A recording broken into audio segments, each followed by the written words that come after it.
Even when his dogs and cat are being a pain in the ass, he hopes this will always last. Even bringing fun to the masses, rolling through 1-2, then beating every dungeon classes. With his goofy faces and voice all over the places, he hopes to never give up on his dreams. To bring joy and even the facts to his last podcast every week and stream his friends to bring that energy like big booty claps. He never gets angry, but sure can get scared. With anime on his side, is always prepared. Even though he's the grumpiest of bears. This bear is always cool in his chair. Till the end, his streams always be rare. Cause he comes.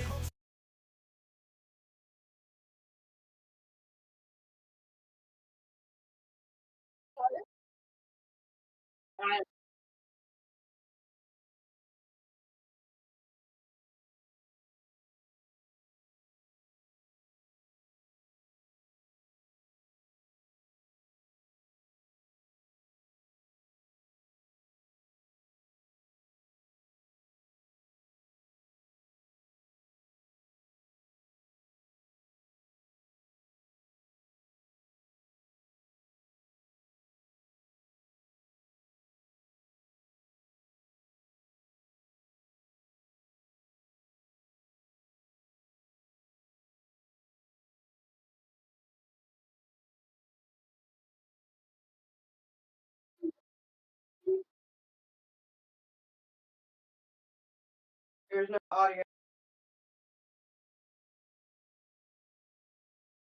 Let me check the.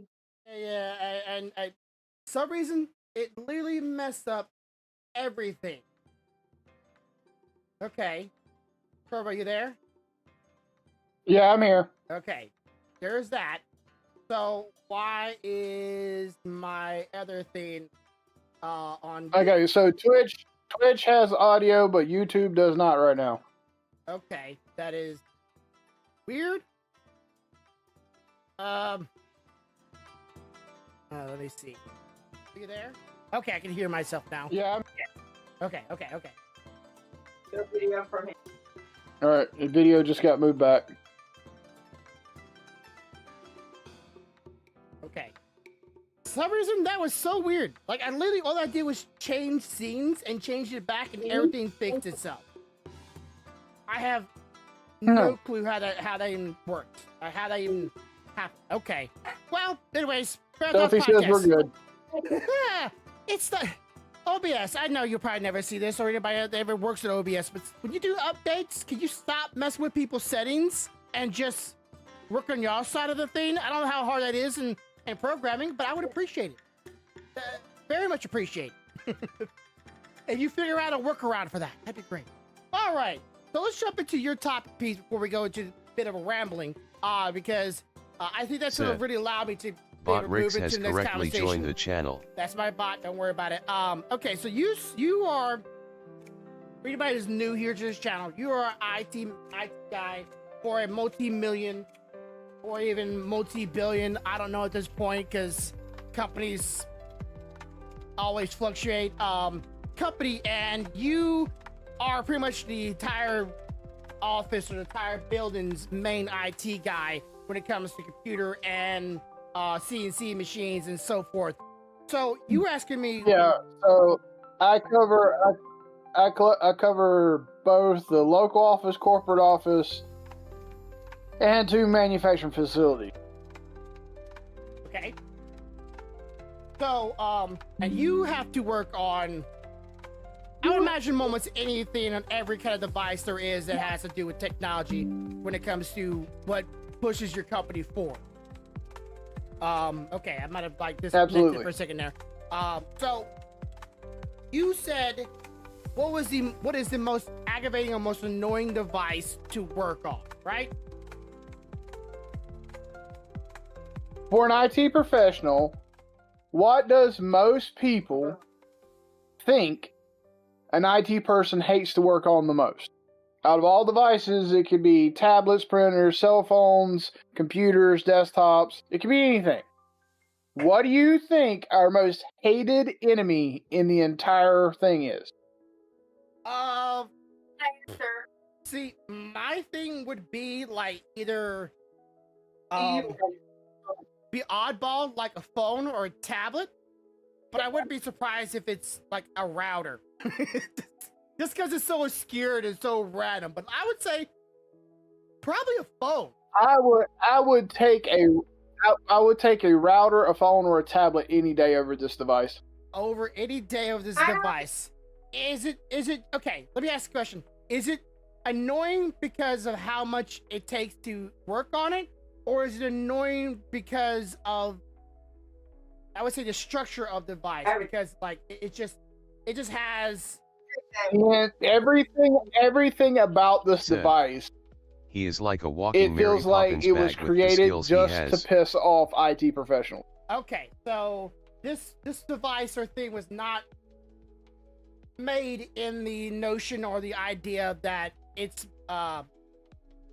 easy to It debug is and fix from an IT it point.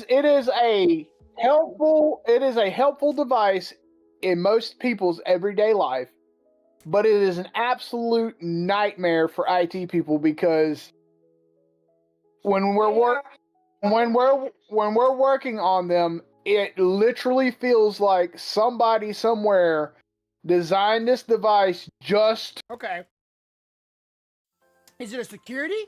Like, is it the complexity of the device so complex that it's hard to work around or get to or work with because it's like you have to go through so many steps in order to get it to work again? We lost. How am I losing? Absolutely. Okay, give me a second. Close out anything I can think of. I don't know. It's raining outside, so I wouldn't be surprised if it's not that. Okay. Sorry for the dropping of internet. I don't know what's going on. Just gonna keep it going. Okay, so what is this device that you would rather live without from an IT standpoint?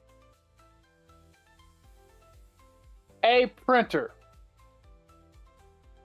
You know, after all the television, TV shows, and like office workplaces and office spaces, I've always like seen people throw away printers and smashing them and grinding them up and whatever. You think I would probably thought about that? I didn't, because I just don't see. Absolutely hate working on a fucking printer. They are overly complicated and highly engineered pieces of shit that could have been designed in a much user-friendly, tech-friendly way to do the exact same job. But hey, let's not do that. Let's purposely make it difficult. Now, what makes a printer? Because I know, like I said, I've seen them on television, people like destroying printers before. What makes a printer so challenging to work with and a standpoint of getting it to function, I guess, again? Okay, so it goes like this. One, it depends on the environment that you're working in. A home printer is not as bad to work on as, say, an office printer.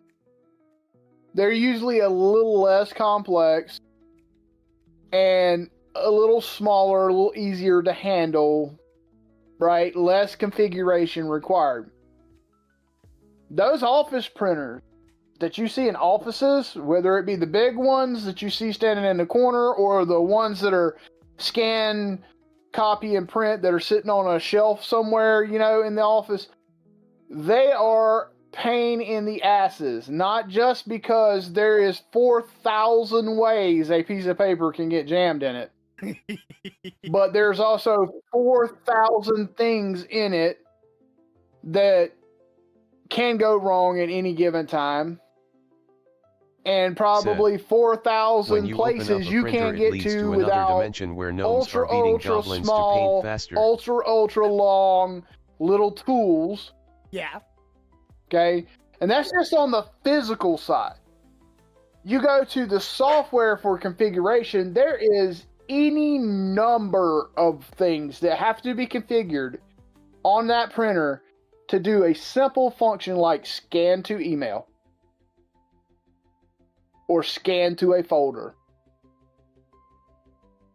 Okay. It is fucking ridiculous. So, what do you find yourself more fixing when it comes to the IT guy? Paper jams or miscommunication between devices? Like, that's all I can see. It's like communication between the printer and the find device myself and print paper. No. I find myself dealing with configuration issues and actual broken components more than anything. Broken component. So, oh yeah. Like paper. Oh yeah, we had tears up one. inside. No, we had one that had a damn toner cartridge pretty much explode inside the printer. Sorry, that's funny. Just explode? Explain Like how when that you happens. open this thing, when you open this thing and you pull that toner cartridge out, the toner that was in it is now in everything in the printer, including the paper drawer where your nice clean paper used to be. Now it's all rainbow colors everywhere. What do you do to go outside with a pressure washer and just start spraying the damn thing? Just like, hey, you know. No, electronics, man, no water. No water for a bunch of electronics. what is it? Starts with I. Isopropylene. Just Isopropylene alcohol? Yeah. How you? No. What you have to do with toner, because it's not ink, it's powder, and it gets everywhere. You have to have a high suction vacuum. And you have to have specialized wipe cloths that have a special oil on them that essentially will attract the toner to it. And not just power. And I would just be like, hey, everybody, we're taking this outside. Everybody stand back. I just get a leaf blower. Just like that shit. But you don't want to blow. You don't want to blow. You want to suck. You want to remove, because when you blow, you're blowing those fine particles even further into the printer, to the boards and shit. Well, lay it on the side and blow up his ass. It doesn't work that way. You mom high suction We vacuum. had one that did that. And then we had one that had a configuration issue today. Now, I'll give you the rundown. We had a printer that had an issue. They sent us a new one because we have a contract with the company. It was a lease deal, right? So they swap them out, right? Brand new printer yesterday. It's printing fine. Scan to email is fine.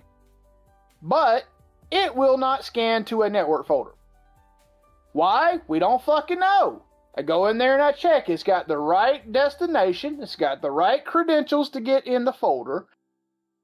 Everything is fine. It is exactly like the printer that is 100 yards away with the exact same setup on it that is working, but it won't work.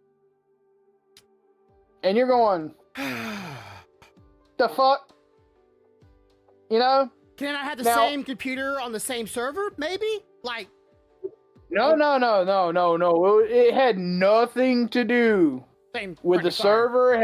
It was literally the printer was the issue. This brand new printer. So I don't know how much you know about network printers like at an office, but usually when you do a swap out, you don't want to have to go in and create a whole new IP address and stuff. You take the IP address that was assigned to the old one.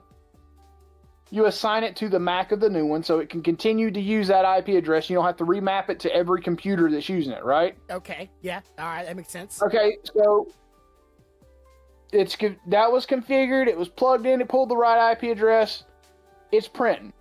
That would make you think all the network configuration pulled in like it was supposed to. No. Okay. Nope. So... No, it pulled in everything it needed, which allowed it to print and scan to email, except for one piece of information. One.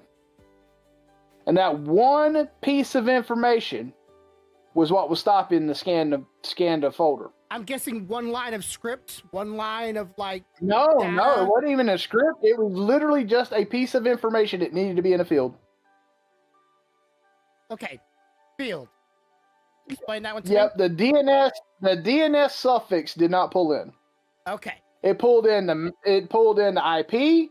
It pulled in the subnet mask. It pulled in default gateway. It pulled in DNS 1 and 2, but it did not pull the DNS suffix in. So everything worked, but scan to network folder. Okay, and just because of that one thing, it didn't want to work. All right. Yeah. So their printers are not very good at sending all the data across. And then again, printers have been out for what, since the 90s? I would dare say, maybe 1980s even, maybe even before that. I don't Printers were dot matrices were out in the 80s. Yeah. So I don't know how much printers have evolved or have improved since then, but it does not seem like you can improve very much on them other than just on the programming side of them. I will Hardware give should you. be solid. I will tell you what 90% of your IT professionals will tell you when you say, "I'm not sure how far they evolved." They will look at you and say they evolved too fucking far. You went too far. Yeah. You took a very simple action Yeah. and turned it into this massively complicated piece of shit. Like, you're just printing paper. You're getting information from a computer. You're sending that information to the device. That just should hardware print out the image or wording there, then you file. That should be it. Oh no. I'll tell you how complicated printers are now. Most office printers now have built-in firewalls on them. You know, if I was a very heavily, I would say insecure, but a multi-million-dollar company that has a lot to keep safeguard. What's the word for other word than insecure? Paranoid? Yeah, there it is. Paranoid that you don't want people to get information. I can maybe see it, but isn't there a better way to firewall the information that goes to the printer than on the device itself? So here's the thing. Any company worth any amount of money would have their own firewall at the point of network, meaning wherever your service comes in at, you're going to have a firewall there anyway. Yeah. Right? And that covers everything behind that firewall. Every computer, every printer, everything, right? Mm-hmm. But now printers have their own firewall. So now you have the firewall you have, and then a firewall on every fucking printer that can break at any moment and stop communication. Oh, hell, it gets even better. We have one at work that it's a printer and it has a server in the printer. That's unnecessary. But still, like, the printer should be a one-way communication. You send information to it, it prints. Done. No, it has to be two-way. It has to be two-way if you're doing scan to email or scan to network, because it has to be able to transmit that information too. I'd be like, no, if I need to print something, I send it to it. That's you're like, you don't want no one to hack into your printer and see what the information they're printing up. Just one-way communication. That would to me would be the ultimate firewall, because it's literally one way. But no, servers inside of it. Let me guess, hard drives in it too, motherboards. Oh yeah, and you know, hard drives and primary drive boards and. Yeah, someday someone's gonna play video games on a freaking printer. They're gonna play it by each image that's printed out on the printer. So they have to, to choose on the front buttons, left, right, up, and down, to play Doom on it. There's no necessary reason for that. At least I don't see the purpose for it. You paranoid fuckers. And then you have to work with every single printer that has its own firewall. That means you have to work through 5 different versions of firewalls, even if it's through the same company. With your firewall. So here you go. Now I'm gonna tell you something even more. I have 22 of these sumbitches at my facility. I get it. You don't want to send it to all one printer because that damn thing would probably was the reason why that one printer exploded because everybody was sending information to that one printer. That one printer said "fuck you" and just blew up. I still want to know how the fuck that thing blew up. That sounds like a fun little Don't put it like excavation. this. That is actually a mystery right now. Not even the people we lease the printers from that come and do maintenance on it have ever seen one do that shit. They're like, we don't know what the hell this is. Like, what the fuck? One of your employees just got really pissed off one day and said, "Screw this printer. Where's the firework?" And just lit up his ass and blew it up and then said, I plead the fifth. Not, I didn't do it. It just incredibly blew up. It's just a piece of crap. Let's get rid of it. Do you still have that one? Like, do you still have that printer? Or is it like gone? It's sitting in it's sitting in the floor in my office right now. They sent someone to try to repair it after they put one in its place. Yeah. They sent 2 different people, and neither one of them could make it work. Neither one of them. See, you should have done the Hail Mary. Just wait for it, blowing in or spraying it down. It seems, who cares at this point? It's fucking trash. Let's see what happens. Throw some darts at the board and see which one you try out first. I'm telling you, fuck a printer. Like, you think, I made this comment the other day, and you'll get it. You think working on a fucking PLA printer is a pain in the ass? Mm-hmm. I will take that shit any day of the week over a fucking office printer.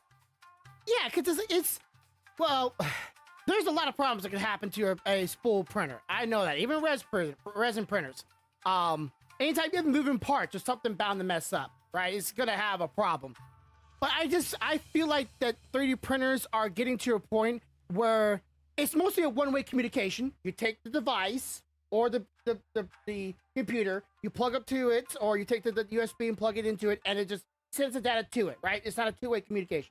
And then it's getting to a point where it's self-cleaning, self-removal, self-leveling.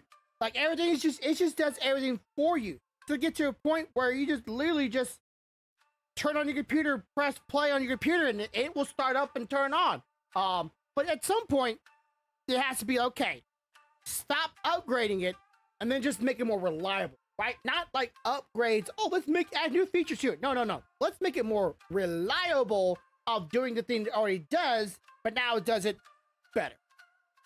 That's what I thought what printers were doing for, like, paper printers. I thought, like, this all these years, I'm like, that thing is just being more reliable, right? Because what else are they gonna do? They print paper. No, sir. No, sir. No. That is not how that shit works. And I'm gonna tell you, I have fought with different printers at my site for going on 3 weeks with different issues every week. And I am so sick of fucking printers. Yeah, and like, I think you told me I made the comment because somebody's like, hey, what would you do if you were on vacation and the place you were going to stay, their printer broke, but you needed your receipt? I'm like, them bitches better call somebody because they don't want me nowhere near it. See, I know you told me that for y'all's printers, y'all literally cannot work on them. You have to call an IT guy off your company IT for the printer. We work on them to a certain point. Mm-hmm. Okay. So, like, if it's a paper jam, I can handle that. If it's changing toner, I can handle that. If it's just cleaning up some stuff, like there's something on the sight glass or something, that's fine. But anything that requires actual, like, disassembly of the printer, because we have a lease, that company has to come out and do it. Yeah, which is money. On top of the fact that, like I know most people are like, well, why don't y'all just go? And you might explain it to me. Why don't y'all just go? Because I'm always hearing this, going paperless documents rather than paper documents. Like, what is the benefit between the two? You cannot, in the business we're in, you cannot go purely digital. And the reason being is because some of those documents have to be physical documents because they have to be handed off to customers and inspectors that have to inspect said products being installed in places like hospitals, schools, government facilities, and shit like that. So we have to have the ability to make paper documents. Okay. And you can't just like, all right, you want the documents? Let me forward that to you. Email. That won't work. It has to be physical. No, it has to be, because it has to not only be printed, but it has to have all the right stamps and seals of approval and inspection, and all that shit has to be placed on the document, and then it has to be sent to the rep, the customer, or inspector that has to do whatever they have to do at the installation. Okay, well, that leads up to another question then. This is a little bit of a side rant here. In Japan, everybody has their own stamp with their name on the stamp. Everything they document has to be stamped with that stamp, not by signature, with that stamp. If you don't have that stamp, whatever you try to do, like banking or homes or loans or whatever, if you don't have your stamp with you, you can't do it. Does Corvo have his own stamp at his business where he has to go and stamp it with that specific stamp to know that it was you? Or are you just like company stamp? Done. No. Corvo has his own signature, digital signature that has to be placed on the device, on the paper before it's printed. Okay, so you do signature. I was gonna think it'd be kind of cool, honestly, like this, like, hey, I have my own stamp, you know, custom made, say IT guy, give your name on it, and just, yeah. No, because see, what would happen is they would ask me, hey, how do you want to configure this stamp? And I would say, put this on it. For every printer. I think it'd be kind of cool.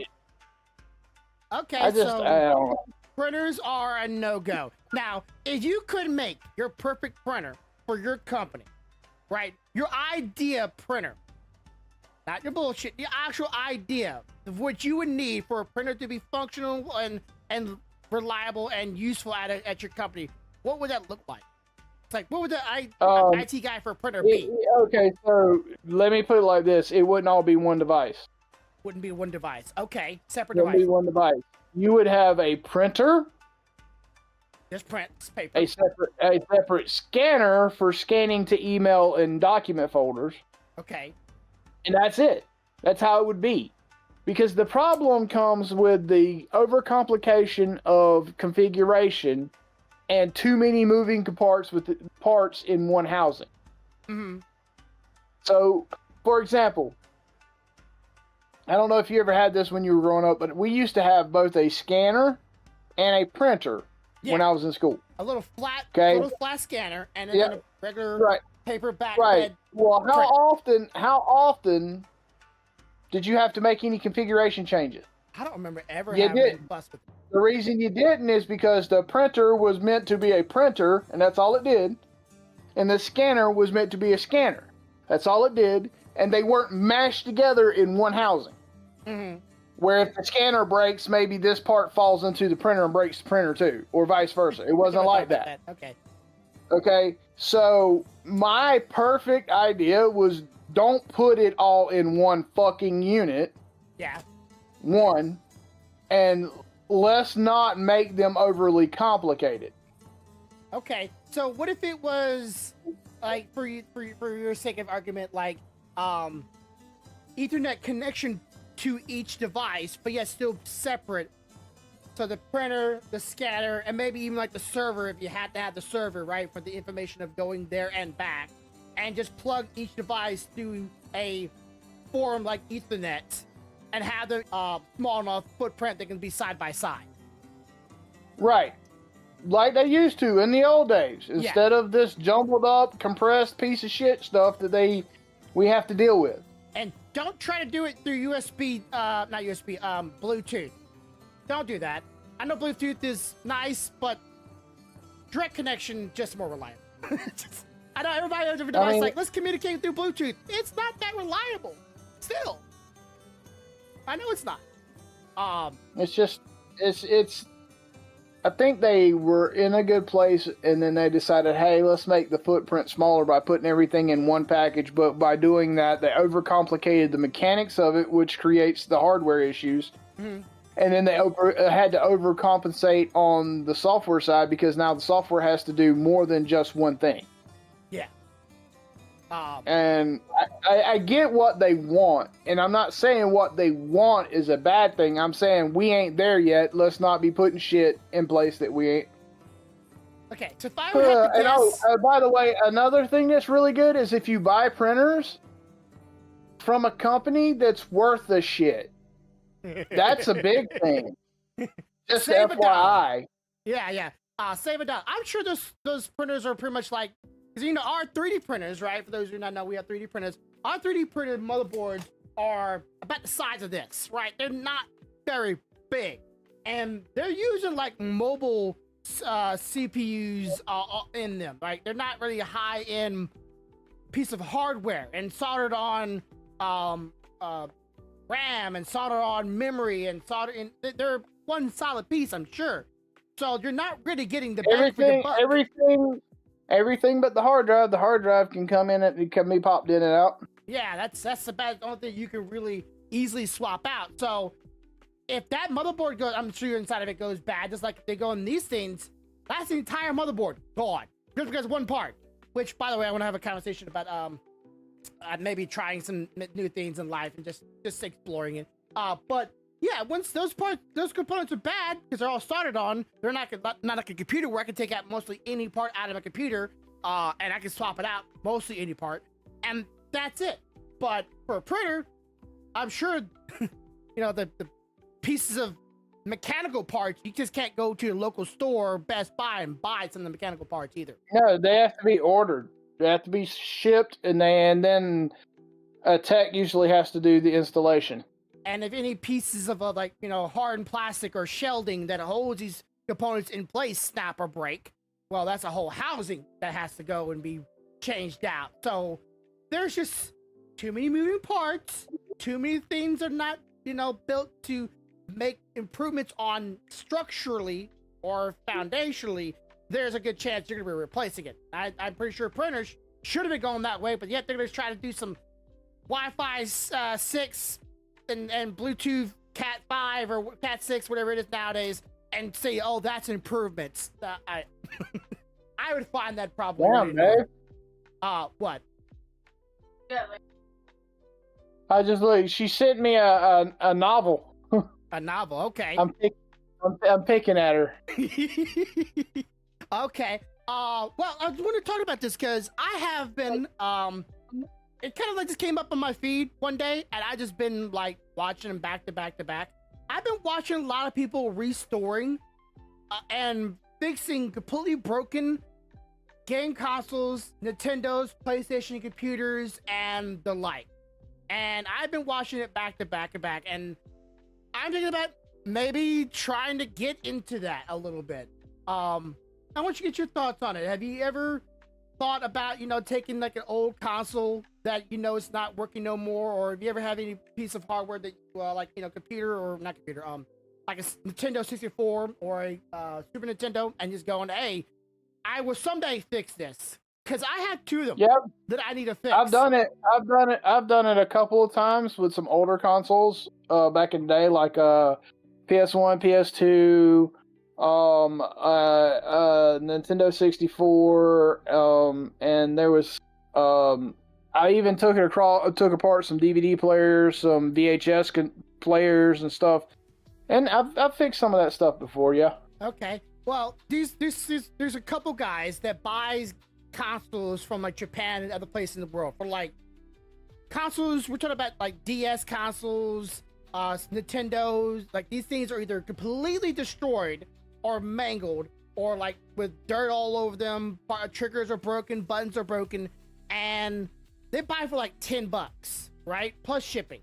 And these things usually brand new would be like $100, $200, depending on depends on what it is. And then they repair them, and then they put them back on eBay to sell as repaired, right? And this guy, one of them goes through the entire process of how to repair these things and what to look for in them by, you know, checking resistors, yeah, resistors, and checking out solder points, and the, I would say not the RAM, but checking out the graphics chip and all the things, and like how to see if they've been broken or if there's a lot of water damage, how to repair them. And he has a class online. You can take his beginning class for free. Then if you want to do more advanced things, you have to buy for that, right?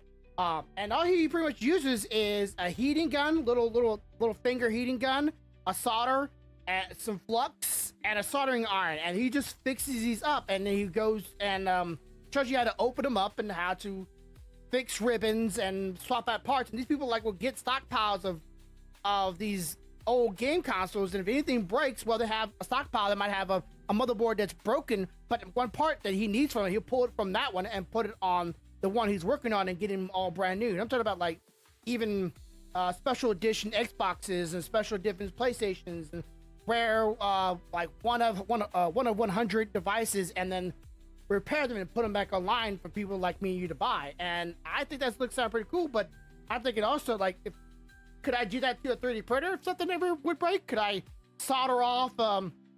If you know enough about how to read the board and how the circuitry path works, and how to identify what resistors you're looking at, what capacitors you're looking at, yeah, with chips, things of that nature, then yeah, you could fix something like that as long as the board itself is not cracked. Yeah. If the board itself is cracked, you fucked. Yeah, but he also this is one guy. We're talking about that real quick. He literally took a complete Xbox and made a handheld device out of it. The disk drive, the motherboard, even got a separate screen and put it on top of it. It was complete jank. But he even took a controller because he wanted to make it look like kind of like how a lot of the games or handheld consoles are, where the two-hander on both sides and the screen in the middle, right? And he snapped the board in half on the controller, and then wired between each of the lines that went from each thing to the other side, to the other side of the controller, and it was still a fully functioning controller. Joysticks and thumbsticks and buttons and all. But you gotta understand how circuitry path works to be able to do that. So I'm like, I wouldn't try that, right? That is too advanced for me. I'm thinking I just get some chips that they're still buying and some other things, and kind of have I wouldn't say a stockpile, but start getting items that they're okay, I'm gonna fix a lot of Nintendos. I might take my Nintendo, buy another Nintendo that's also broken, and see what parts I can take for one to make one functioning one, but then keep the board from the old one, because there might be a part in the future that I get another Nintendo that someone else needs repaired, and I swap out okay, he needs this chip or this circuitry from this one. I have that one worked this one, but the rest of the board is trash, and I'll just swap it over to that one and keep on going that way. And I was just thinking, could I, how hard would that be? Probably not that easy to start off, because learning how to solder is a bit of a talent, right? It's not just heat touch. It's gotta learn how to get good solder and melt, and how to get enough on there and make sure it has a good solid foundation, and cleaning off everything. It sounds really like something I could do at my home without having to invest too much into it, because the soldering blowgun and a little heating gun or soldering needle combination is $35 online. I can get one. I'm like, that's not very expensive. That's fairly inexpensive. I already have solder. All I need is flux and I forget what they're called. It's this copper wire stuff that helps suck up old flux from the boards. Get the name of it right now, but talking about a copper wick? I think it might be a wick. Yeah, just it is a wick. It's like a gridded mesh of copper. It looks kind of like a wick. Yeah. And it's not actually meant to pull up flux, it's meant to pull up old solder. Yeah, solder, sorry. You heat it and touch the old solder with it. When the old solder heats up enough, it's drawn to the copper. Yeah. So fairly simple, but it's so cool to see somebody take a console that looks like it's been through the ringer And some of them look really bad. And some even like take old kiosks they found outside the roads, from like old game stores, like PlayStation kiosks and Game Boy kiosks and DS kiosks, and fix those up and find some old original game consoles that were on these kiosks and put them back on there and have like a cool little display or gaming area.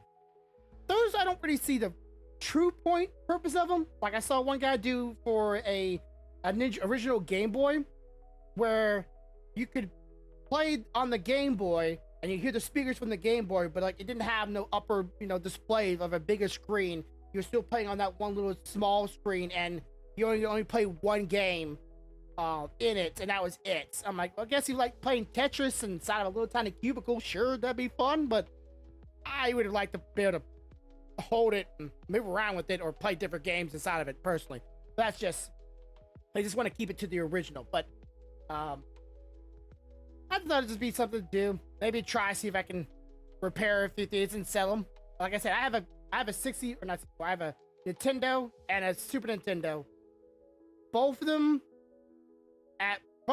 kind of worked, but both of them have issues. And if I would fix those issues, well, I can play them again. And then if I can learn how to fix those, well, then I can fix other ones and then swap those and resell them. I don't know. I just want to do something different. 3D printing is fun. I was doing, well, I'm still streaming, right now, but I'm not having the motivation very much anymore to stream other than podcasting and playing D, which we are playing tonight, which we did play last week. For some reason, I forgot to press the YouTube button, so sorry about that. I will have that video up as soon as I get off my lazy keister and actually upload it, because I had it on my kid channel. Of course, we both forgot to stream it. Y'all definitely bitch at him about that, because I had some really good moments for them, especially his brother. His brother really enjoyed the hag session.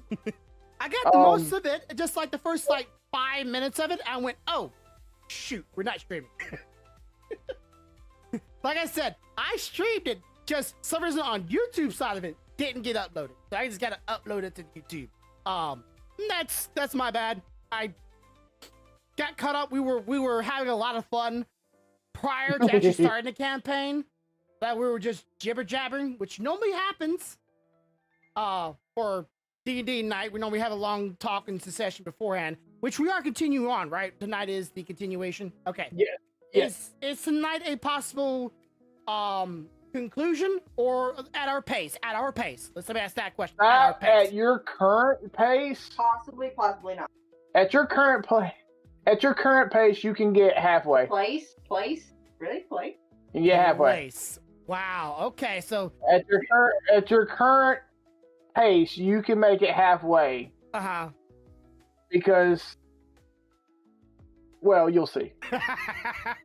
Did you throw more stuff into the story, or was this actually part of it? No. Okay, so This is actually all it. I did. Promise I did not edit this one like I did the last one. Yeah. However, I am looking at, when we finish this one, trying to get the other one so we can get back to it, because I did leave y'all with a little bit of a cliffhanger, and yeah, I've got a couple of messages from our cohorts wanting to know why I want to leave them like that. Also, speaking of cohorts, I haven't heard anything from Daz in a while. She's good. She's dealing with the football stuff and everything with the kids. So, like I said, it's going to be a little while. That's why we're doing this, to buy her time until she can get back to Strahd. Okay. But yeah, she's good. I actually spoke to her today. She's like most of us that have kids in school right now. She's trying to figure out which way is north. Yeah. Because the compass needle does this right here. When you have kids, yeah, I'm pretty sure you're running like that. Okay. Well, just curious about that, because we haven't heard anything about her, or at least I haven't heard anything from her. So, hoping everything goes, Yeah, goes well. no. I heard from her today because I went down and seen her there, so I was checking on her, and then I, of course, had to confirm that her girl was good, and nothing had happened while she was off while Dazzling was off last week doing some other stuff, you know. I had to report to Mama Bear, make sure she understood that her friend was perfectly fine. And that nobody had done anything to upset her. What? Oh yeah, she checked on you today. Always so Well, sweet. because she was gone all week last week. She didn't get to see you. So when I went by to check on her, my check on her got turned into a check on you. Okay. Yes, but she also knows that you won't necessarily tell her everything. We all know that. Okay, so we can jump into our last bit of conversation here. So Corvo finally got the chance to go see the new Demon Slayer movie at theaters, and Spoiler alert for anybody who has not seen it. I'm sorry, but we're talking about this, so deal. yeah. So if this is the moment for which you check out, be sure to hit the like button, hit the subscribe button, leave a comment down below if you are planning to see the movie. But yeah, this is your time to pause the video, and I'll do this when we're done talking about it. Okay. All right. So, Demon Slayer, the Affinity Castle, which I didn't show you this last. I'll show you this now. What movie theater did you go to, by the way? Did you go to? We didn't go to the nice one that we normally go to. We just went to the local one because that's what was closest and what we could afford. Okay. Did they have any? No, they did not have any of the buckets or anything. I did look while my little one was getting the snacks that he was getting. Okay. Well, Sorry, we are poor right now, bitch.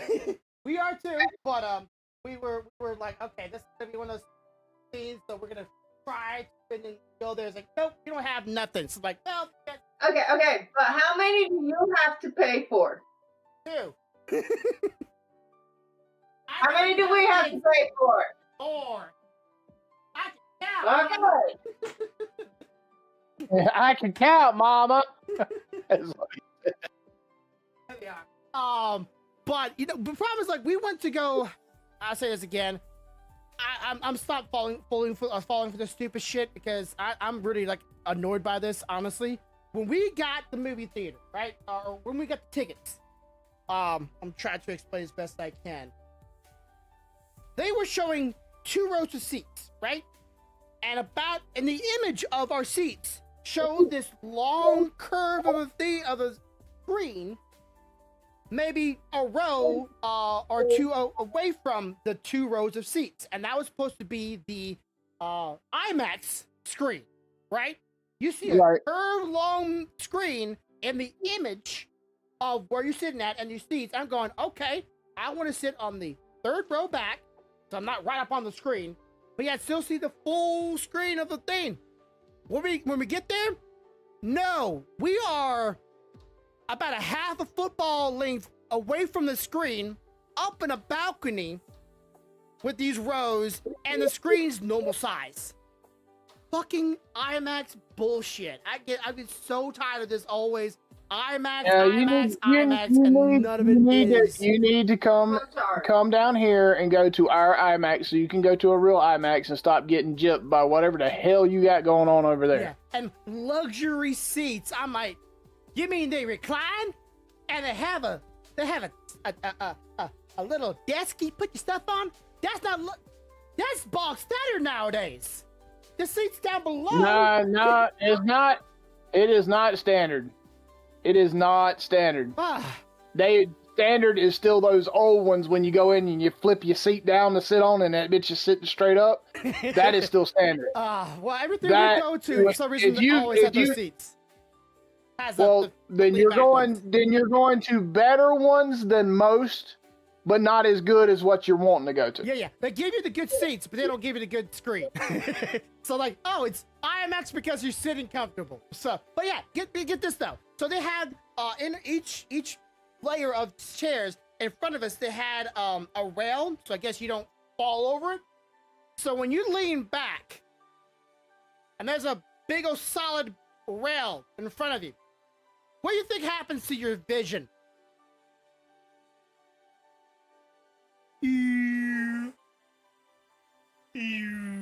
Motherfucker, the damn rails were covering the bottom of the screen. I'm like, if that was subtitles, I'm fucked. But that's Yeah, we don't have rails. We don't have to worry about that. okay. So, but other than that, the movie was spectacular. 2 hours and 30 minutes or so. Though my wife kept making the joke or making the statement, oh, it's more like just an hour or so because of all the trailers beforehand. Ooh, anyways, so who was your favorite character in this movie if you had to choose one? Which why did you not? I'm gonna show you this because you're asking hard questions now. Because we got for our tickets a couple cards. These were free, by the way. So you keep it going. So I'm gonna show these off. I know there's a lot of people that say Zenitsu is their favorite from the movie right now. Mm-hmm. It was good. It was nice to see him perform without having to be, unconscious. But I would have to say, oh man, that's a difficult one. I would have to say it was Tomioka. Tomioka? Okay. Yeah. I actually kind of like the demon. Like the demon was good. The demon was good, but for me, it was more like you got to see more of what he was capable of, because you only see him in a few brief glimpses of what he does. Yeah. In the show, you don't really see him in an all out fight until this one. And son, he was he was holding his own. He was doing pretty good. Yeah, Tomioka is, I believe, this character, right? Yep. Yeah. Pretty much like his predecessor. The water Hashira. Yeah. He's the water Hashira. It's like he's all asking, give me your name. It's like, I don't like talking, just shut up and fight. I'm like, yeah, baby, just shut up and fight. That's all we want to see. What do you mean they're running through the castle? He goes, Mr. Giyu. He's like, oh, that's his name, thank you. And if I'm him, I'm going, you little sumbitch, I just told him I wasn't telling him my name. Yeah, for a second there. You don't talk about this shit when I'm done. Yeah. For a second there, I thought it was like, wait. Does he get his powers by learning his opponent's names? It's like, no, he just pretty much has a sixth sense for combat prowess or combat attention or something like that. Yeah, because he's got a thing about names. Remember, he didn't kill Rengoku until Rengoku gave him his first name. Yeah. It's not that the name has anything to do with what he can do. It's more like once he figures that you're worthy of fighting, he won't kill you until he gets that name, because he wants the fucking name. Yeah, so he can remember. It's like a collection. Yeah. It's like a collection, And Mr. Ginyu was like, nah. Ginyu was like, I ain't telling you my name, bitch. I don't want to talk. Let's fight. Yeah. And then Tanjiro just spills it. You all right, motherfucker? But okay, so I had to say, like, quick, this is again spoiler warnings.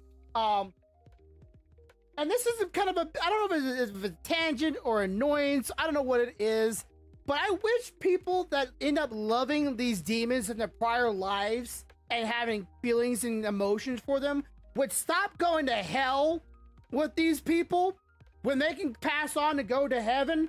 For some reason, every time these demons have like a past loved one, they go, hey, I want you to go to heaven. I'll go to hell. No, I'm gonna go with you. Like, fucking why? Why would you go and leave heaven, right?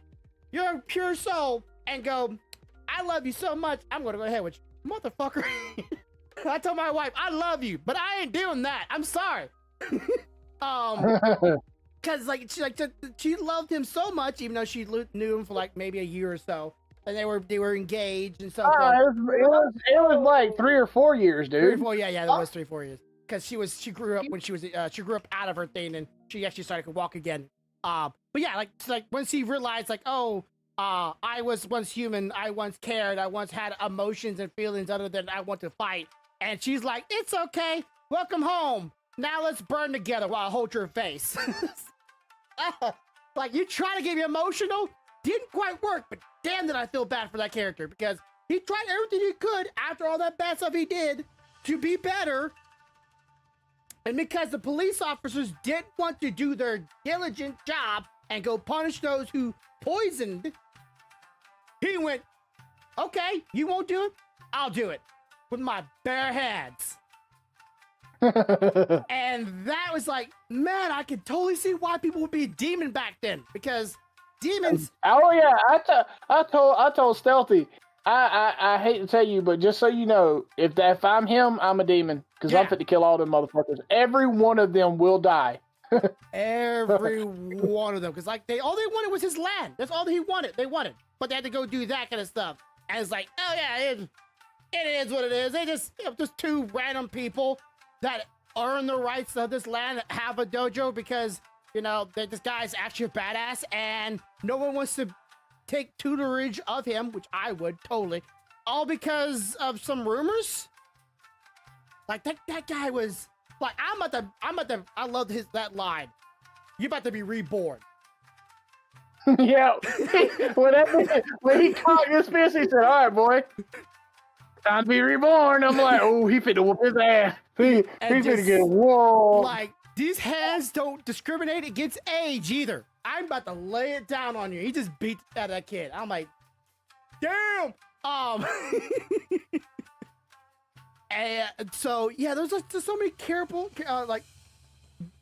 so many great characters in it. That were short-lived, right? Because they're trying to get through the story. And I'm sure that the manga maybe have more there to actually really tug at the heart, because they usually try to condense some stories. But a lot of lovable characters that were very short-lived. I felt sorry for. I felt sorry for our butterfly Hashira. Oh. I felt sorry for her. Because, I mean, she finally caught up to the sumbitch that killed her sister and couldn't do a damn thing about it. Yeah, it had to be number 2. And he was enjoying it the entire time. It's like... Yeah, see, and I'm going to tell you, if you ask me the character that fucking made me the maddest, that is him. It's not because he's a bad character or they did anything bad with him. Mm-hmm. I just hated his fucking personality. It was really good. Yeah. It provoked that feeling of, I want to choke this bitch out. Yeah, really too happy. Really too happy. But I'm like, this bitch is happy about everything, killing people, absorbing people. I'm like, no. Yeah, they give him a good creep, which is what would more think of, either good creep or really evil psychopath. Like, that's what you think of when he comes like a demon.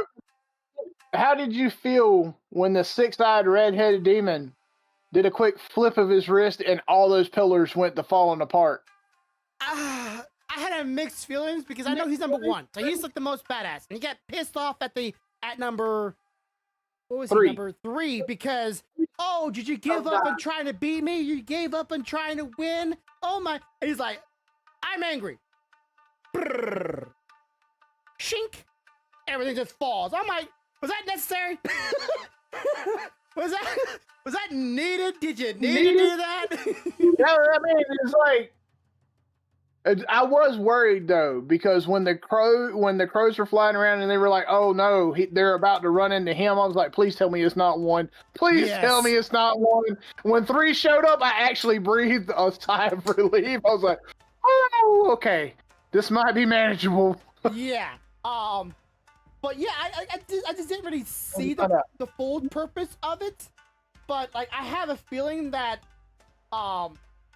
Because like the next movie is where I'm really tying myself into, because I have a lot of speculations. Because number 3 was kind of important to get revenge and get payback for killing Happy Boy, Mr. Flame Hashira himself. The one movie that actually made me cry. Yeah. The one movie that actually made me cry, even though you knew him for a very short time. Damn, did that pull at your heart. That shit hurt me. I was like, really? Like, that's how you pull at someone's heart. That right there. So, like, that was a good closure. The demon that fought Lightning Boy, bad with names here. Like, I knew of him, but there was not enough there to have a real, like, foundational hatred or foundational disdain for him. Yeah, for me, when I realized who he was, I already hated him, because I had a feeling that because of who he was, he had something to do with the old man. Mm-hmm. You know? So I was already like, I don't know why you waiting and shit. I guess you trying to talk some sense into him and bring him back to the light, but if it's me, I'm already cut this bitch's head off. Yeah. He's done. You know, Zenitsu, he was trying his hardest to try to talk him back onto the right side, try to tell him how he fucked up and how the old man actually loved him and all this shit. And finally he was just like, okay, all right, this bitch means he's gonna kill me, so I guess I'm gonna have to whip out the ace up my sleeve here. Yeah. I was, before we got in the movie, I was speculating, and this is not a spoiler, I thought he maybe went back and killed him, like himself, the demon boy. I thought, like, okay, he had to be killed. There's only one way why, like, I knew he had to die. The old man had to die. I'm thinking, okay, maybe a demon went back and killed him, and he found out there was an old predecessor, and, like, that's how it went back. No, I didn't think he would go and do it his damn self. And I'm like, Jesus. And of course, the whole scene where they're, he sees him across the river. For Buddhism, it's not a river of Styx. It's a river of passing, which is one side is of the dead, and the other side is those who passing over the river will greet their loved ones that are waiting on the other side of the river. And he kind of died and saw the old man, and the old man said his last words before he was pulled back to life. And it's like, I get what they're trying to get. Another emotional string right there, trying to get that emotions. And I'm just like, I liked him, but I didn't cry. Like, trying to pull my emotions there, man, for me, it did hit. I still like the old guy, though. I thought the old guy was great. But, yeah, I understand what he was trying to do. He was trying to make two Hashiras that would just be, like a tag team. Rather than one being the more important. That's why he gave them two of the same pattern jacket with different colors. Like, that was it. Like, the symbolism was there. How did he miss it? He was too full of himself. He was too stuck on the fact that he knew everything but one, and that the other one only knew one. If he knew more, he must be more skilled, right? Yeah. But it's kind of like what you hear in the memory where they say, yeah, he knows 2 through 6, but he doesn't know the foundation. He can't do 1, and 1 is what is required to make 2 through 6 better, know? And they're like, he's not as strong as he thinks he is, but he thought he was the shit, and because he was being asked to share it, he was like, how dare you have this little peon that can only do first form be my partner, Or be my equal. It's just... come to find out that peon developed the 6th form that wasn't even it, there was nobody to teach it because he made that shit up, and he just fucking cut your head off. Yeah, I feel like this is going to be a bit of my gripe with these upcoming movies, and you might even say it's a gripe over anime. A lot of people have this similar gripe. Just like the boy found the realm of nothingness. I'm not gonna say who, but so that's too much spoilers. But found the realm of nothingness, and he found that out kind of like mid the movie, even though he knew about it since he was a kid, now he's gonna start popping out, and everybody's gonna start popping out moves that none of us had any perception of until the movie come out. And I'm gonna be the thing I is, missed it all. the way they see, to me, I don't see it the way you're seeing it. Mhm. There's plenty of times where I learned shit when I was younger, but I didn't realize I learned it. And I'd be doing something and be thinking about how to get around this problem, and it finally clicked. Oh shit, you know what? Now that I think about it, I remember talking with Granddad or my uncle or whoever at one point, and they did make a comment about when you try to do stuff like this, and it clicked then. Mhm. It's very possible he might have seen what his father did. He might have kind of but he was a kid. It may not have been Registered. fully developed, right? Mm. And then later he has this conversation with old boy. So that just lends credence to the idea. And then he's sitting there thinking about the two things together, right? Trying to figure out how to get around it. And it finally is like, oh, fuck, I get it. Yeah. Because I'm old enough now and have enough battle experience now to understand what the fuck they were telling me. Mm-hmm. Let me see if that'll help me. I can see it that way. Yeah. You're going off the premise well, if he knew that, he should have been able to do it the whole time. And he didn't know what he knew. Yeah. Except for Lightning You Boy. can't He tell knew me. it, but You he didn't do it. Yeah, you can't tell me that there hasn't been a time where you knew something, but you didn't realize you knew it until you were in the middle of doing something, and you're like, oh shit, I need this to do this. I've tried things and just figured out, oh, that works. That's how I can do like this, but never I instinctively already knew it. I just never put it into practice. Not personally, but I've tried things like with artwork. When I'm drawing something, I'm going, well, what if I try this? Would that work? And it's working, doing have the same effect with just different. Well, I'd say different outcome. Same outcome, different process. So I'm making it maybe I could do that, but still, I just don't want. I feel like it's kind of the Dragon Ball Z. It's like, oh, by the way, I have a fifth form. Out of nowhere, left field. Let's just throw that in here. And now he wins. Some people don't always draw to that, and I can see why some people, including myself at times, man, he could have done that the entire time. Well, that was drawn out for no reason. But people well, I can see why it was drawn out, why he didn't want to, like the Lightning Boy. You have a reason why it is. It makes sense. But me, I'm going, damn, if I knew I could win with the click of the button, I'ma click the button. Fuck this shit. Yeah. Well, I mean, I look at it from a human side, he didn't want to kill the guy. Mm-hmm. He had mad respect for the guy. Even though he didn't like him, he had mad respect. And he was also a student of the old man. He really wanted to get him back on the right side of things. Not just for his respect of that character, but for his master's respect, Mm-hmm. So he didn't want to kill him unless he had to.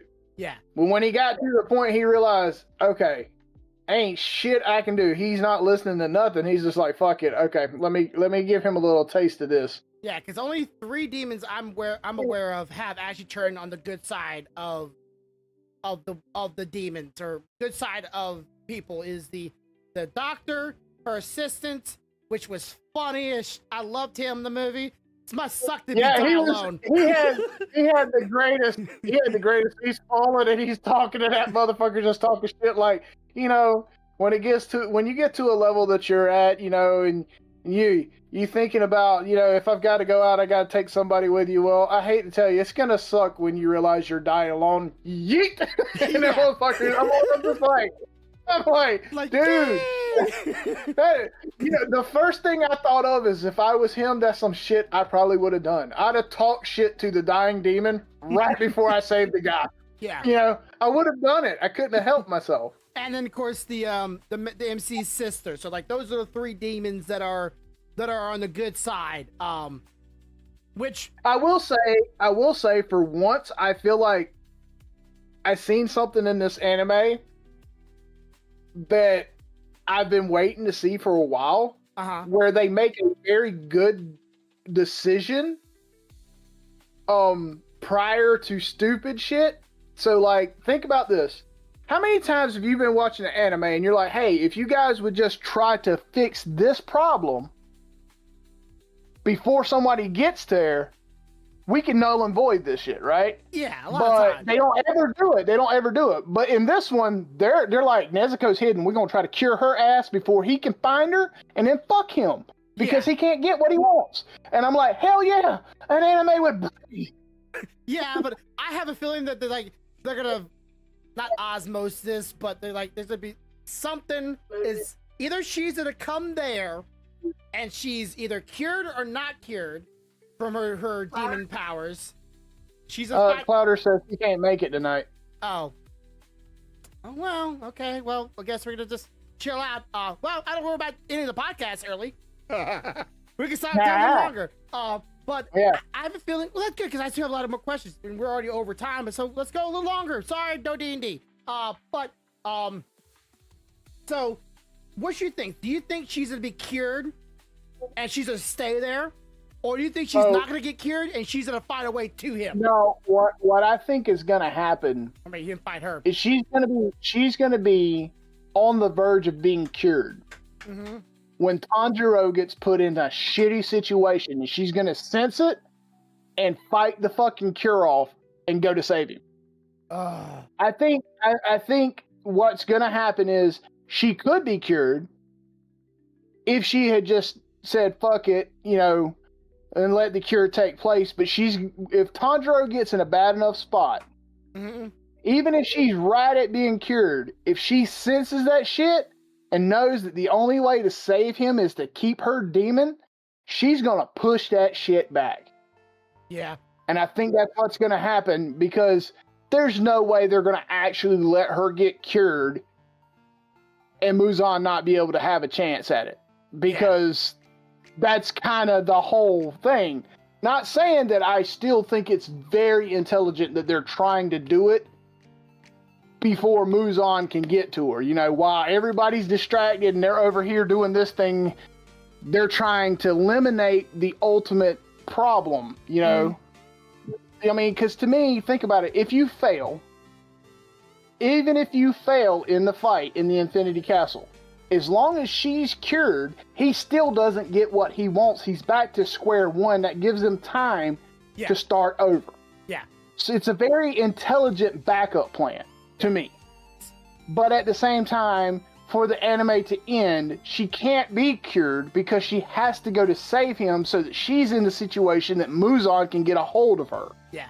So, my actual scenario, because all those other scenarios are like possible, but what I foresee actually happening is Muzan still has someone out there in the human world still looking for her.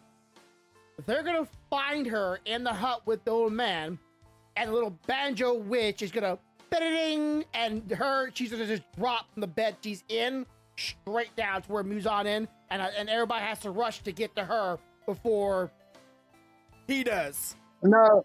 See, I don't think that's what's going to happen. I really don't. I think we're going to get to the point where Tanjiro is either fighting Upper One, or he actually is at Muzan, and he is in a life or death situation, and she's going to choose to not allow herself to be cured, and she's going to come. She's coming for that ass. Okay, so me and my wife was actually was spitballing here. And I'll bring back the cards back out here because each the Hashiras are in the groups, right? They're all in groups, and right now Tanjiro and this guy are both passed out. They are out for the count. Right now. They just fought Upper Three. Them bitches is tired. So we were speculating, okay, who's the next one they're gonna find? And I think they're gonna find number 2 and number 4. Banjo 1. So, who do you think these guys will find in the second movie? I think they're gonna find 4. You think they'll find 4? Okay. Yep. Because I have a suspicion that these guys might run into number 1 myself, but not fight him. Number one, I think number one and the main demon. I always forget bad names. Got me out here. Main demon. Number one and Muzan? Muzan. Yeah, I think they're gonna be in the last movie.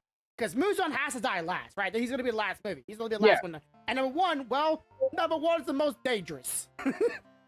Bar none, no question asked, he is the most badass of all of them, right? And he was also, I have a speculation he was an ex-Hashra. That's just put it out there. I tell you what my speculation is. I think he's the original Sunbreather, the one that almost killed Muzan. Mm-hmm. I think that's who he is.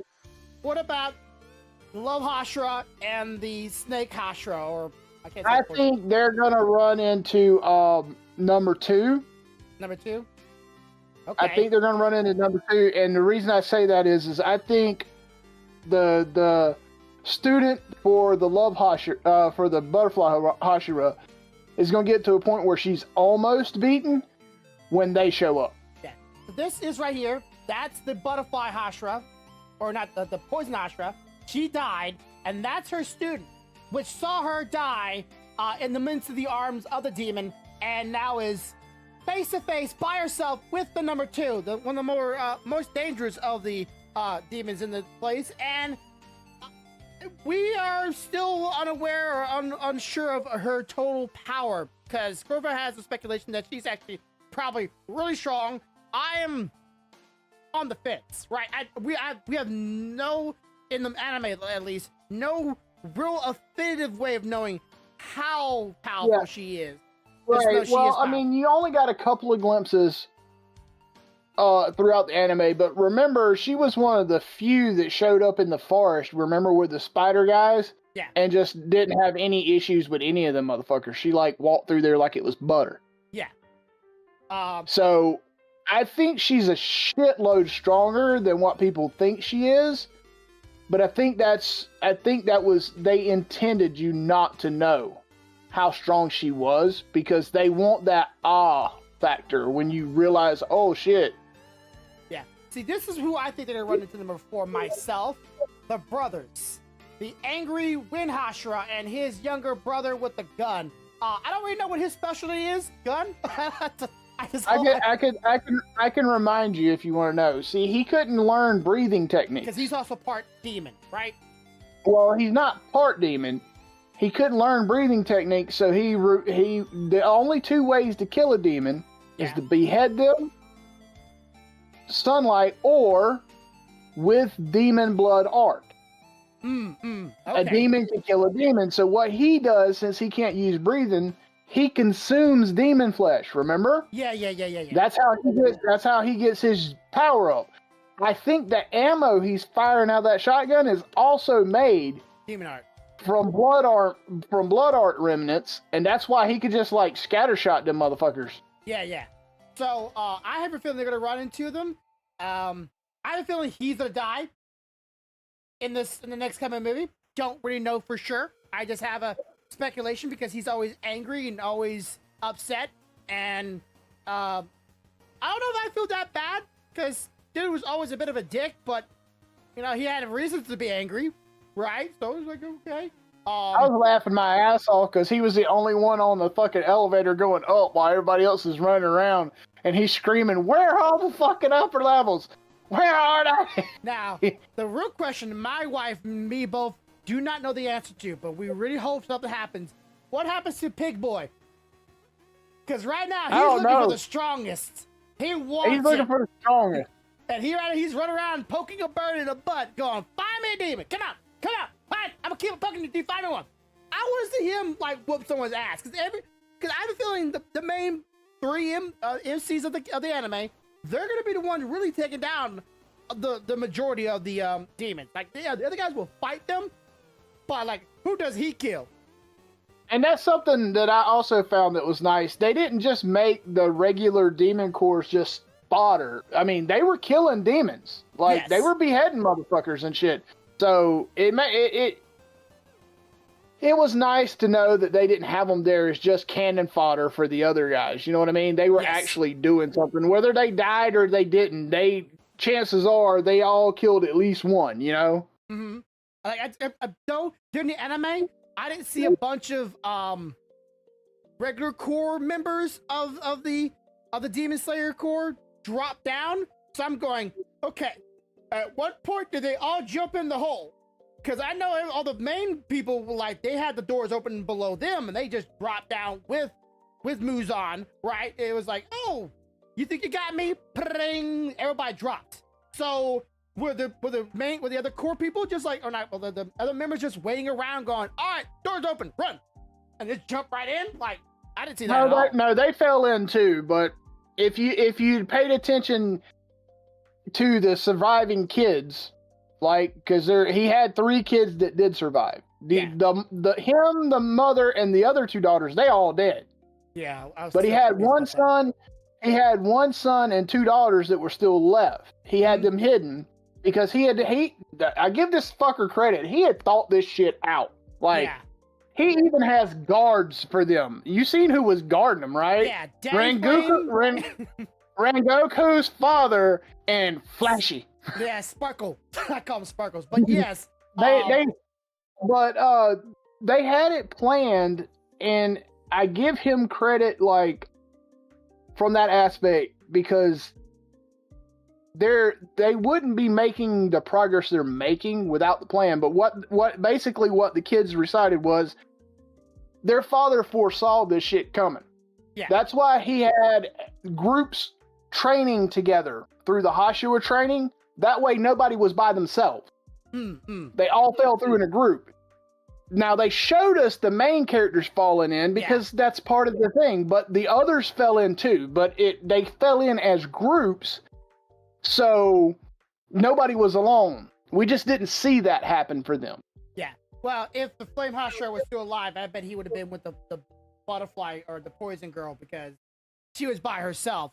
So of course she, fell by herself, and they probably could have drawn a bunch of other, like, regular member guys falling down in the background or foreground and whatnot, but they didn't, because they wanted to focus on the main characters.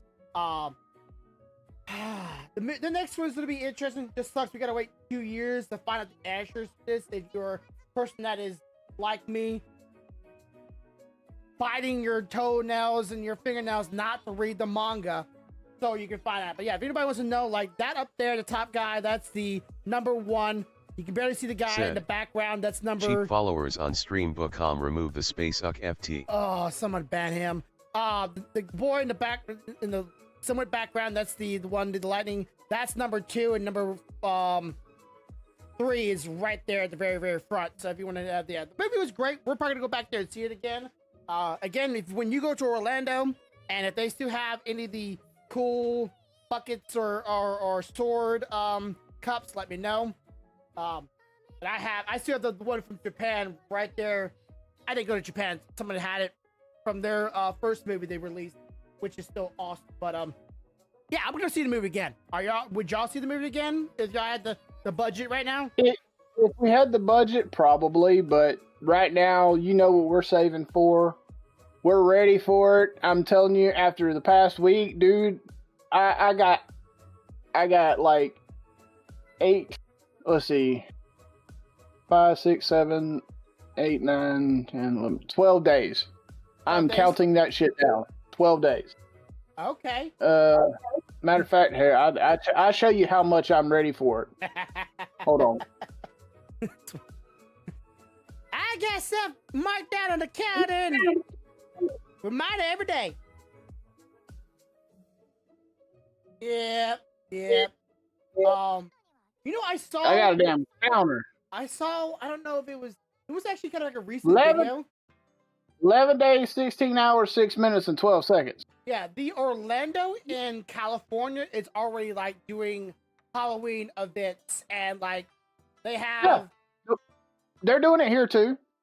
Oh, like I'm talking about, this was like maybe 4 weeks ago. I saw this video, so I didn't know like how. Yeah, they started at the beginning of September, getting ready and doing Halloween Horror Nights, and they run it through the end of October. Yeah, so they had that new horror movie with the guy with like the really long white face and all snow related. I don't remember the name of the movie. There's like a second movie that just came out. And you talking about the one with the long horns? long face, a lot of snow. I remember there's a lot of snow, and he pops up out of snow, and certain people can see him, and certain people can't see him. I don't remember the name of it. Sorry. He might have horns, but All right, then, give me a minute. Okay. Talk. I gotta step away. Okay. But then again, they're showing the clown one as well, the guy that's always smiling. My wife didn't actually like that movie at all for some reason. She didn't find it that horror. The one, like, if anybody see the horror movie, if you're into horrors, and this might sound grotesque, but he kills one person from groin upwards with a chainsaw or something like that. That character's all over Orlando. I'm like, hey, I didn't know that was a university movie as well. Apparently, Orlando holds rights to a lot of horror movies, and a little robot girl from, I think it's Anna or something like that. She's also there. So everybody's doing like these little walk-through horror houses at one in Orlando, and some YouTubers were putting online. I'm going, I'm not really big into horror houses, but it seems like kind of fun if you're definitely into it. So yeah, that's what I imagine Corvo and the rest of the family are going to go and do while they're there and take some photos of it. But yeah, Halloween events, always fun. My wife actually is not looking forward to Halloween this year. She said it has a bad taste in her mouth because of her boss. But get this, her boss wants her, while she's at work, while she's seeing patients, to do the trunk or treat at her job. They want them to decorate our vehicles, everybody's vehicles. They want them to decorate the front, and then mid-job, go out there to where the kids are supposed to be coming in and in full costume of a Halloween costume, and give candy to kids coming by, while also going inside during her work hours and to see patients, which she is usually always packed and always seeing patients, but yet for some reason her boss thinking she's gonna go and do this side thing at the same time. I'm like, I'll do it, just pay me, because I got nothing else to do. I'll do the trick or treat. So yeah. Well, we tried to set up a trunk or treat last year at our place, but it fell through because of something.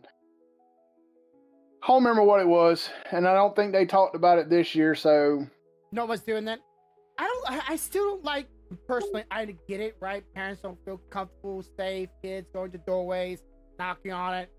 Okay, random candy, sure. But my mind is just like, that is just the more... We still do. Way.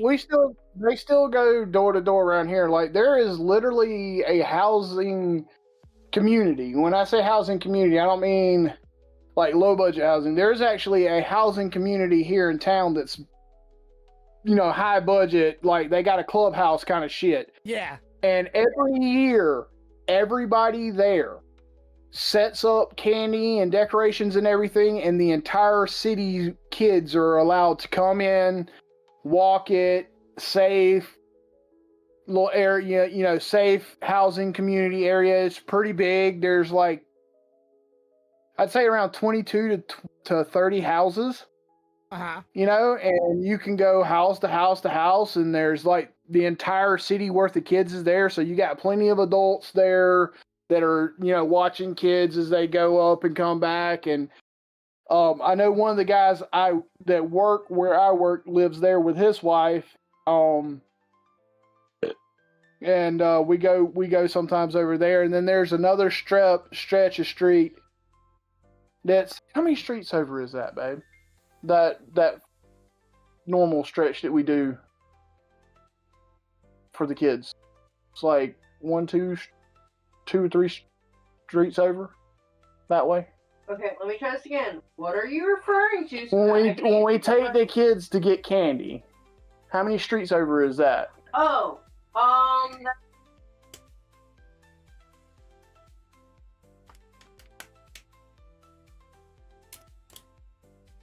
I know for us, the nice, richer side of town for us is like maybe 5 blocks away. So about 6 streets over from my house. From toward a historical place. There is a street that has the historical society on it. Yeah. And some nice houses. and some nice houses. And that strip they always do it there too. Mm. So we usually take the kids over there for sure. And depending on how early we get started and how we feel, we'll take them over to that big one that we were talking about. Yeah.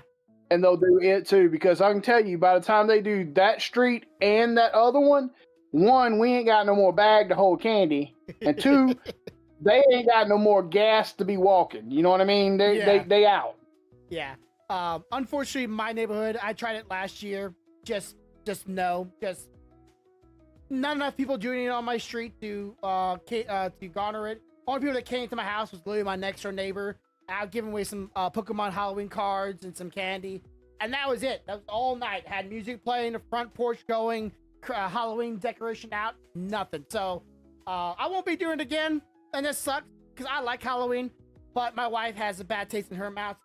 She's not doing anything this year, and she normally loves Halloween because her boss has killed her Halloween spirit by trying to make her do stuff for her company that just not make no sense while she's literally at work doing her job, seeing customers every minute on the hour. Which hopefully she's gotten an offer, but has not been told she has a job from a factory that needs a MA. So hopefully she gets that job. But problem is, if it has long-term benefits in the next 2 years, we plan to be not here no more. So, well, hopefully sooner than that, honestly. But that's as far we're gonna give ourselves before we just shoot the gun and say go, because we don't want to be here really that much longer. We don't hate this town. Just it dies pretty much after 7 o'clock, and that's just sucks when you're trying to be like, oh well, we work late hours and late nights, and we want to go do something or go get something. Pretty much no. So, anyways, all right, that's it for this week. Again, no D&D, but that's all right. Everybody will deal. I will try to have the VOD up. Since now I had nothing to do now, I could guess I could work on getting that up, the thumbnail, and then just uploading it. I'm gonna go chill and watch a little TV and then make some dinner and try to get some rest before I get up and in the morning and drag my wife to help me. All right, but as always, for those who have not already hit the subscribe and like button, please do so. Please do so. Also, one last thing. Apparently, there's a new hype thing going on. I don't know if it does it for VODs or just for videos. If anybody see a star on any of my videos, like somewhere down below, press the star and see if it actually works. Apparently, it's a new hype function on YouTube where if you press it, it will tell YouTube that this video is hyped and they should broadcast it to more people, and that's supposed to be helping out small channels. Sorry, small rant. But as always, have a good day, have a good night, have a good life. Much love, y'all. Bye. Bye, guys.